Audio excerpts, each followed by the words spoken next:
My name is Margaret Bell. I'm a nurse and midwife who has worked for Médecins Sans Frontières. I was in Nigeria, that was my third mission in 2009. Médecins Sans Frontières had gone there and set up working in a hospital, a Ministry of Health hospital, and working in the maternity area, in the obstetric area, and then had also started to set up a fistula surgery program. A fistula is a hole in the lining, the tissue that separates the urethra and the vagina, and can also occur in the tissue that lines between the vagina and the rectum. That hole forms because when a baby is being birthed, if the baby cannot pass through the vagina and the woman can't have a normal delivery for whatever reason, the baby will get stuck. In Australia, that woman would have a caesarean section. In a lot of parts in Africa, that's not an option, it's not available.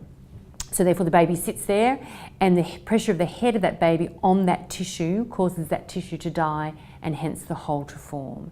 So then what happens is the woman becomes completely incontinent. The urine, instead of draining straight out through the urethra, will drain in through the vagina and out. And if she has a rectofistula as well, then the faeces can drain through the vagina and out, so she has no control over that either.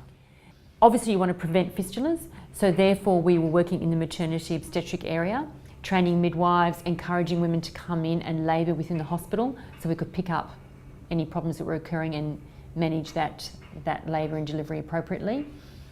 Then we set up fistula surgery. So the only way to fix the fistula is to do a surgical repair. We employed two Nigerian doctors to work in the operating theatre, and we set up wards. So we would, the women who had this complaint, this condition, would come in for a couple of weeks before their surgery. They would be given a good diet and improve their health. They would then have the fistula surgery, and then they would stay for about a month afterwards, so we could see that they were improving. So the stigma associated with fistula can be quite extreme for some women. There can be an offensive odour, a continuous offensive odour. It's difficult for them to keep themselves clean when you are incontinent. They are therefore often isolated from their communities. That can affect their diet. If they also have some nerve damage to their legs, they aren't able to walk properly, they aren't able to access their food, so it can affect their life incredibly.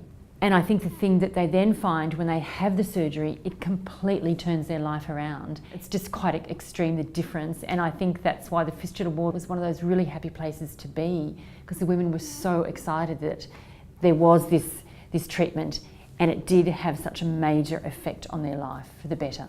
I think the standout difference is, I guess particularly for women, is that there are so many women in a lot of countries that don't have access to basic healthcare when they're pregnant, which for us is a given. Like, we wouldn't even think that we shouldn't.